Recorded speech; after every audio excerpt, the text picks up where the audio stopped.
on the show for a while. I love having a conversation with her. The one, the only Margaret Kimberley. Margaret Hi, how are Kimberley, you? I am doing good. Margaret Kimberley is senior columnist and editor of Black Agenda Report and author of Prejudicial, Black American and the Presidents. And you see, I can nail that name down like nobody's business. No, Prejudicial. How you doing today? You doing all right? Much better. The heat wave is breaking. So yes, I'm a happier person. Oh, so you're a happier person. I'm in Malaysia. It has been like 95 degrees every day here. So I hope I know that's your trademark outfit. I hope you're not wearing that in a tropical climate when you go outside. What do you mean? I take a shower in suits. You didn't know? You didn't know? No, I do this for the show. I don't even have in my underwear underneath. Nobody sees what goes on below. No, I'm usually just in a chill t-shirt, like very casual, and then for the show I get dressed in my suits. No, it's nice here. I like it. Actually, I like it. I'm a better person when I'm away from the States. I walk more. I get more exercise. I eat better. I cook for myself. I am such a much better person. It's very well. When I'm back at home, I know where the pot spot's at. I know where my favorite food is. Captain D's, Kabuto's. I drive everywhere I go. Like, it's a complete different existence. It's so different. But I'm glad you could join me. I have to start with the 12-day war. I got to get your take on that. Oftentimes I don't bring up foreign policy with you, but I am curious about it. You do pay attention to the stuff. Mm-hmm. Donald Trump goes on a bombing raid, is protesting far too loudly that these things were destroyed when everybody, even his own intelligence, is saying that's not the case. Right. And I got to be honest with you, I can't entirely wrap my head around why he's nailing this down so hard. Because Trump is acting as if the war is over between Israel and Iran. Israel had put out in its own press that it was going to attack Iran again before the ceasefire had even came into fruition. And Trump is like, this is over with. They're tired. This is not going to happen again. It may happen tomorrow, but I don't think it's so. And it's like, why are you hitting this so hard? If I don't get it, I honestly don't get what this is. It's a couple of things. It's Trump as a person and his unpredictable behavior and his instability, and the U.S. relationship with Israel. There's no honor among thieves. So Israel wants regime change. Now the U.S. wants it. This is something that's been going on a long time. Preach. Both countries want regime change in Iran, which as they found out, they can't do easily. Yes. And I think it's funny to me how, presidents and prime ministers and diplomats, sometimes they act like the rest of us. They want something to be true, so they act like it's going to be. So all we need is a couple bunker buster bombs, and we'll destroy their nuclear enrichment facilities. Well, no. I mean, these facilities are under a granite mountain. I don't know how many kilometers down. Yep. No, you're not going to just drop a couple of bombs and it's over. Also, the Iranians, to their credit, got their enriched uranium out. Nobody even knows where it is. And I'm glad that no one knows where it is. And I, in fact, wish that Iran had a bomb, because if they did, the U.S. and Israel couldn't mess with them. I'll just say that. But I will back you up on that, by the way. I second that. Good.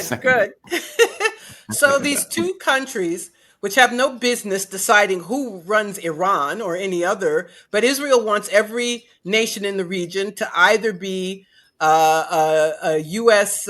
Client state or to be overthrown. Now, that is also the wish of the U.S., hence the destruction of the state of Iraq, Syria, Libya. And just buying off these Gulf states are very happy to be client states of the U.S. and to be chummy with Israel, so they don't even have to worry about that. But Iran is a problem, a large country, a population of 90 million people. And by the way, this isn't the first time the U.S. tried to destroy the Iranian Revolution. Nobody wants to talk about how in the 80s, the U.S. instigated Saddam Hussein, who then became public enemy number one, to incite a war against Iran. And it was horrible. It was almost 8 years. More than 1 million people died, mostly Iranian people. And the WMDs we claimed that Saddam Hussein had, he did at one time and used it against Iran. So this is something that of long standing, but you have people who are not sane. If they were sane, they'd leave it alone. They would leave Iran alone. But they don't want to do that. They want hegemony. They want primacy. And so they always have this some cockamamie plan to undo Iran. Um, and of course, but they can't do it. So they have proxies who can bomb. When you hear about a car bomb in Tehran or somewhere, Hmm. it's some group backed by the U.S. or Israel. They have the Shah's stupid son in waiting, like the Juan Guaido of this era, thinking he's going to, be the Shah of Iran again. Um, and so they can create havoc. They can sanction Iran. Fortunately, China buys Iran's oil, so they are not even effective with that any anymore. So there are all these efforts to try to undo the Iranian state, which they cannot do. They can assassinate Iranian scientists, which they did with the help of the IAEA. It's one of the more Yes. disgraceful things I've learned recently. The Yes. International Atomic Energy Agency snitched to the Israelis. They gave them the name of Iranian scientists who were murdered by Israel. IAEA is totally a tool of the West. In Ukraine, the Ukrainians were shelling a nuclear power plant. The IAEA pretended they didn't know, they couldn't tell who was doing it. I mean, then Russian troops were in the facility and they tried to say Russia was bombing their own troops or something crazy like that. But so it's one of those ineffectual international agencies, which is just a tool of the West. But domestically, it's not popular with the people. Hmm. Um, uh, they're except with Zionists because they want to attack Iran. Senator Schumer, my senator, made this stupid little video talking about Taco Trump, and he's got a side deal with the Iranians, and so he's attacking Trump from the right. He wants Iran destroyed because he's totally a Zionist. Um, but in general, so you have people who are cowed by AIPAC. I've read about some members of the House who got up to 100 phone calls from AIPAC for them to endorse this effort. It's very noisy outside. I hope you can't hear. But anyway, You're fine. okay, great. So you have this timid, tepid effort to say that Trump should ask Congress before he takes any military action. I think a grand total of, was it 30 Democrats? And there are more Yeah. than 200 Democrats. So people are like, oh, 30 people. I'm like, aren't there more than 200 Democrats in the House? So a grand total of around 30 had the courage to say there should be a vote. Although if there were a vote, they would vote to back Trump. So I'm not even impressed with that Hmm. at all. Aside from Marjorie Taylor Greene, I don't know of any Democrats who's unequivocally said they're opposed to this, that the Thomas U.S. Massie. shouldn't be doing this. Yeah. So I think if there were a vote, most of them would cave and give Trump approval. So, but Trump being Trump, I think he got cold feet. The Israelis expected him to do more, but he got cold feet about being dragged into something bigger. It's like I'm thinking of it like the Bay of Pigs. Actually, Hmm. there'll always be a Bay of Pigs, right? When you have these people in power who up to something nefarious, but it's something they can't even do. So they screw up their own plan. Although I'm glad this got screwed up. So, and it's just, with Trump, it's like there's a ceasefire. And then he said, all caps, Israel, turn your planes around. It's just nutty. I, but the big fish for the US is China. Yeah. And and Iran has good relationships with China. So if you were able to do serious damage to that state, you would be impacting China as well. So that kind of tracks. But Anyway, it's been an interesting 2 weeks. It seems that both Israel and Iran have been damaged in various ways. Israel because of its censorship. We don't know. You see from some videos the extent of the Mhm. damage there. Excuse me. Both countries, their missile defense systems were weakened. We know this Iron Dome is not iron. It's more like a colander with holes in it. But Right. which I'm very happy about. So we'll see. So things have gone back to status quo, I believe. But most importantly, the genocide in Gaza continues. Whatever else is happening, they're starving people and then shooting them when they show up for food. And I want Yeah. to tell people there's a new study showing that there are 377,000 Palestinians who Gotcha. are quote unquote missing. So, yes, so that's dead people. Yeah. Disappeared, missing. That's the death toll in Gaza, and people should not forget that. I'm sorry. It's worse than that. These are just the people. This and that doesn't include the 50, 60,000 that they actually count as being That's there. true. So it's more. So it's like It's more. well, actually, the death toll was estimated to be almost 200,000. So it's more than 500,000. We know that much. I mean, and like people need to really reconcile those numbers. I mean, that is a fourth of the Ooh, population of Gaza. Oh, you're fine. sorry, You're fine. I'm No, trying to you're do fine. too much. I knocked over You're fine. my ring light trying to get water. Um, that's like a fourth of the population. Up in Yes, smoke. Up that in would be smoke. like in New York City. We have 8 million people. That would be like 2 million people dead. I mean, think That of is it that way. breathtaking. That is breathtaking.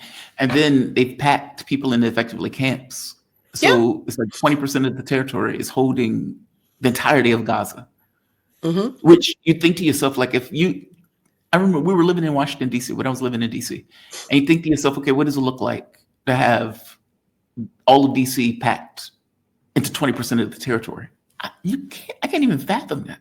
I I can't can't even either. fathom. No hospitals. No Hospitals destroyed. hospitals. No food coming in.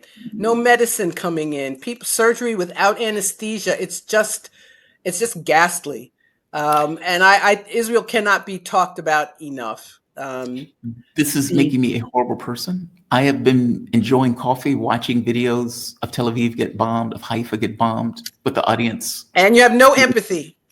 I know. none, Usually not, I'm like, well, not it's like, terrible. People shouldn't be killed in a war. And I'm like, oh, well, you all yeah, thought it was great to do that. And they have shelters. People crowded in the shelter. I'm like, you have a bomb shelter. They don't yeah, have a bomb shelter in Gaza. If a bomb falls on your house, you're dead. yep, yeah, And I've that's been all high. I can think about is the fact that most Israelis are in favor. Peace movement, anyone in support of the people of Gaza is tiny. People there are totally in sync, supportive of their government. And it's, as you just said, all I can say when I see it is, well, if it was good enough for Gaza, it's good enough for you too. And you're still Yep. better off than Gaza. I sit The there and sip my Israeli coffee. soldiers posting videos of themselves, ransacking people's houses, blowing up hospitals and schools, Yep. um, and Raping then in the trying to prison. criminalize anybody who says anything against it. Yep. So that people, and that's something that has to be said, these people who they attempted to detain, Mahmoud Khalil and being the most famous, these Zionist groups worked with the Trump administration to target specific individuals to be detained. And it's a disgrace, and that no one is talking about it, that there are a group of people outside of the government who work with the government to say, I want you to get that person. And then they go and get them. And not just in the US, in Europe too. People like Is Ali Abunimah was arrested in yeah. Vienna, Richard Medhurst in London, Yves Engler in Montreal. In the case of Medhurst, the British government claims he's what do Hamas. they call it? They call him Hamas. He got arrested in Vienna on behalf of the British government. They claim he was Hamas and got rid of all of his rights at the point where they claimed Yes, he was Hamas. yes, they have this terrorism act, Yeah. and you cannot have support a banned. I'm missing the word organization, a proscribed organization. So he doesn't even know. So every time he goes to court, they keep pushing it back, pushing it back, pushing it back because there's nothing there. And now there's evidence the Israeli embassy is the one they told the British government, you got to shut this guy down. And they went along and did it. Outrageous. And deeply anti-American. In the case of Oh, America. it's a violation of, well, yes, it's a violation of all kinds of international law. And nobody talks about that. Israel ignores international law. The U.S. ignores international law. All the Western nations, democracy. They're always talking about being a democracy. And when people talk about something that much, it tells me, okay, you're up to a lot of stuff that's very undemocratic. That's why you're talking about the word democracy so much. In Germany, you can't have a protest and speak Arabic. I mean, literally, it's against the law. They have said they're proposing, I don't know if it's become a law, that you cannot become a German citizen unless you affirm that Israel has a right to exist. That's astonishing. All Germany learned from World War II is to be afraid of Jews for, apparently infinity. But this is what's happening throughout the world. The things that these countries claim to believe in, they don't believe in at all. It's just convenience. So if they can shut people up, they'll shut people up. And then they'll come up with the rule to back up what they did. They kicked the can down the road at the International Court of Justice or at the ICC. It took them forever to issue an arrest warrant for Netanyahu. And it's only about not providing food. It's like very focused on one minor thing. So, but we can't say anything. And even here in New York City, we just had a primary, Democratic Party primary, and Israel was the big issue. I don't know. Did you see Stephen Colbert interviewing I did. Zoran Mamdani and Brad Lambert, two of the I was paying candidates? attention to it at a distance. I was fascinated by it. This guy named Sneeko made this comment, and maybe I'm wrong at this point. He was like, nobody's backing Zionists at this point. And my thing was like, dude, that's a bug, not a feature. Like, people care about civilizational issues, but maybe I'm wrong. I mean, he's Muslim, correct me if I'm wrong, has a gorgeous wife. Well, he's a perfect candidate, actually. I mean, he's very smart, charming, photogenic. He's talking about things that interest New Yorkers. And the best thing about him winning the primary is that all the smears and scare tactics about anti-Semitism in Israel fell on deaf ears. People voted for him anyway. And that's the best thing. Now, it's only a primary. It's a very strange situation. Eric Adams, the current mayor, is so unpopular. He didn't even bother with the Democratic primary, but he got on the ballot as an independent. So he'll still be in the race in November. So will Andrew Cuomo, who, he does this all the time, made up a party to get on the ballot line. I think he's toast, though. And I wonder if the people who gave him all that money will sink more money into his campaign or if they'll back Adams. I have to be honest with you. It is amazing to me that Cuomo ran in this race, and even doubly so that I kept thinking to myself, the man got dragged out of office for being a sexual predator in one sense, and killing a lot of grandmas in another. Because if you remember, it was incompetence with the COVID thing that got all of those people killed, and then turned around and lied about it, cut the number in half, got an Emmy for it, wrote a book about it, would do these, weekly meetings where he would browbeat the press as if, I knew better and all this other stuff. And then come to find out they were lying about the numbers. That's the guy. Well, his book flopped. He got it. It was hilarious to me. Some dumb publisher gave him a $1 million advance, some huge amount of money, and nobody bought the book, which I served everybody right, in my humble opinion. He's a terrible person. He's vindictive. I will tell you a story. Bill, somebody reminded me on Twitter about this. In the last census, New York State lost a congressional seat. Because a tiny number of people, I believe it was 89, if 89 more people had filled out a census form, New York would not have lost a congressional seat. Cuomo was mad at Bill de Blasio, the then mayor of New York City, and he's so vindictive that he didn't care about the whole state. He was like, I don't care about the census, it's de Blasio's problem.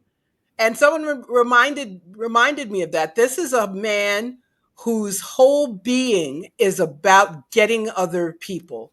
You have to be his servant, you have to be his vassal, or you're his enemy. And Yeah. in this case, he didn't even, you would think a governor would want bragging rights because every census, New York loses one, sometimes two congressional seats. You'd think as governor, you'd want to say, I didn't lose a congressional seat. I prioritize the census and making sure we got a good, you'd think, a politician Yeah. would, no, not him. It's all about him. Yeah. And he actually is part of Netanyahu's defense team. And he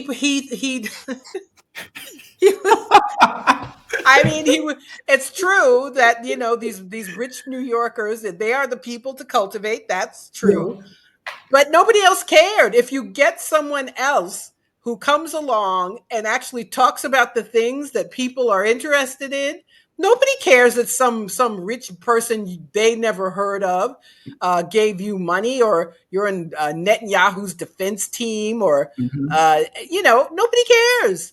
But so he lost the primary. Will he put up a good fight in the general election, which he could do? Will these people still give him millions of dollars? That remains to be seen. So it's open. Eric Adams could still be mayor again. That is shocking It's that he would very even crazy. run. Very He crazy. is so deep. He is as popular as headlights. And yet, I, I remember, wow, I remember when Eric Adams first took office. And in some levels, a repudiation of the BLM Hold on just a stuff. minute. I'm still here. Oh, you're fine. It was a Okay. repudiation of the My BLM stuff. And I remember, I think it was like the first week he's at a club dancing on stage. And it's like, dude, it's a Tuesday. What are you doing? It's like, how are you out there dancing with a liquor bottle on stage? And you're the mayor of New York. Your priorities are way off. I know. And I know. It's just I don't bizarre. know what happened with my camera. I'm suddenly fuzzy. Can you see me? It looks fuzzy to me. Let's see. You're a little It's not as fuzzy. sharp. It's out of focus, and I'm not sure how to fix it. So Well, it's sorry. okay. I mean, it's kind of hard to fix on the fly. I trust me. Yes, it is. I'm like, I don't even know what happened. So anyway, um sometimes closing it and reopening it, like the video thing, sometimes it helps. ah, But we're it's doing okay. all It's this. not This is horrible. fun. This is interesting to me. It happens. It does happen. It's just technical thing. Uh, we'll see. Let's see if that works. Uh, well, we'll Come, see. come back to me. I'm still Come here. back. There you are. You're fine. I think it's fine. I think it's fine. Um, from my point of view, for one, I agree with you. I love the fact that he was able to beat back the monster on this ocean of anti-Semitism.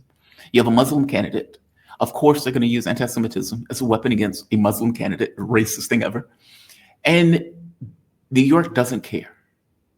And I think Fox News put out like this kind of Chiron, like self-hating liberals or something like that voted in a Muslim candidate. Like it was so aggressive as a Chiron. Like they put this Muslim in They office. did. That's, but I'll tell you one thing that is disappointing. I'm not surprised though. It Yeah, appears that most black voters voted for Cuomo.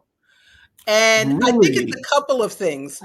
Black Hell, voters are very risk averse in general. very And the true. black vote is driven by fear more Who than keeps the anything. monsters at bay? Right. The devil you know. Yeah. If you even know the person is a devil. So Cuomo has, nobody can say he did anything for the state as a whole. It was just complete neoliberalism, austerity. Um, but black voters know his father was name recognition means a lot. Mhm. So his father was governor. He was governor. Mamdani, the people weren't familiar with him. He was a new face. And there were some people, especially some older people, were like, I don't know about a Muslim guy. I don't know what kind Yeah. of name It was very, frankly, disappointing, but that was there also. So I don't know what kind of turnout there was. There was a generational divide in that vote, but black people, most voters backed the loser. And I think it's incumbent, and most of the black elected officials endorsed Cuomo. Even Yeah. some who said he should have resigned when he was driven out of governor's office after a scandal. They were just bought off. They figured he was going to win and they should get on his good side, and who knows what they were offered. He was But winning at one point. I'm sorry? He was in the lead at one point. Yeah, he was. But, Yeah. and also we saw the polling was not Mhm. accurate. It Yeah. just wasn't. This polling, it doesn't capture everybody. So the polls did not show this happening. Name recognition, and you get name recognition if your name's Cuomo, if you have money for commercials, then yes, you have an advantage, but it fortunately did not work out for him. The same thing was true with Hillary Clinton. I remember when Sanders and Clinton went to, I think it was a black church. And when they was at the black church, Sanders would give a speech, Clinton would give her a speech.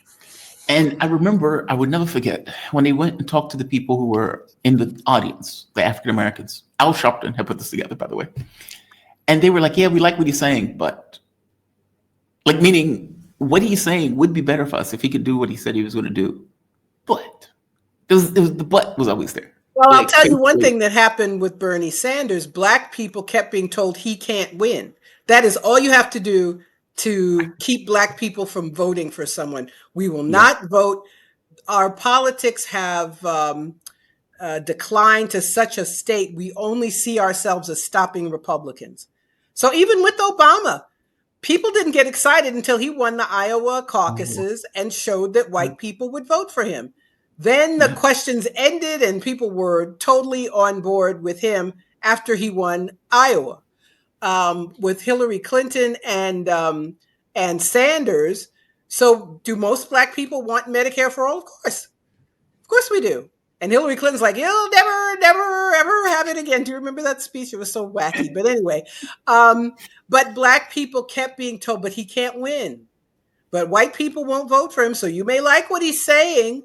So that's all black people needed, was to have some doubt that he could win. And it didn't matter that he was saying the things, and I got a lot of issues with Bernie, but on domestic issues, he was talking about things. He was in sync with what black people wanted, but just planting a seed of doubt that he was able to win, and people rejected the things they wanted to see. Last question. How did I want to get his name right. Mamdani. You don't want to be like Cuomo. Mamdani. Yeah, I don't want to butcher his name or where it's get corrected. It's like get his pronouns right on the debate stage.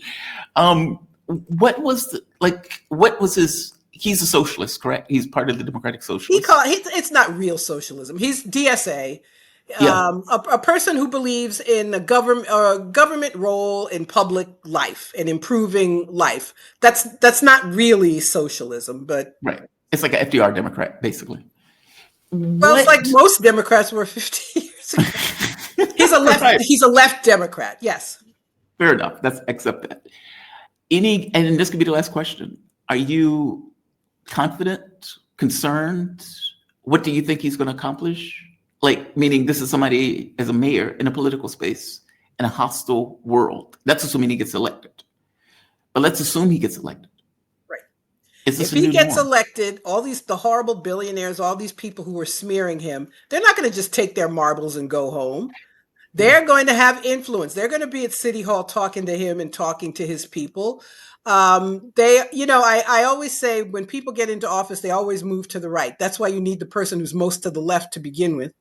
Right. But all these people they're going to use their influence to get him to do what they want, to prevent him from doing some of the things he said he wants to do.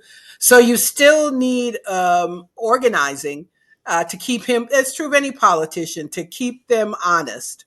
So if he wins, it will be a great opportunity, but you can't just vote him or anybody else in and then just sit back and relax. Yeah, agreed. Yeah, it doesn't work that way. It's not like, That's just not the political process that we have at our disposal. Margaret, I always appreciate you joining me. I honestly do. Thank you for this. Margaret Thank Kimberley, you. she is a senior columnist, an editor for Black Agenda Report, and author of Presidential Black American and Presidents. Do you have a new book out, by the way? No, I'm an anthology, which has 4 books about the 2024 election. I don't have it yet. It's Okay. being printed shortly, but next time I come back, I'll show it to you. Excellent. Excellent. You can find her on Freedom Ride blog. Is there anywhere else other than Black Agenda Report and Freedom Ride blog that people can find you? Oh, and Freedom Ride blog is my handle on X, Twitter, and blackagendareport.com every week. Badass. You have a good one. Thank you for this. Be safe. Thank you. Have a good trip. Thank Bye-bye. you.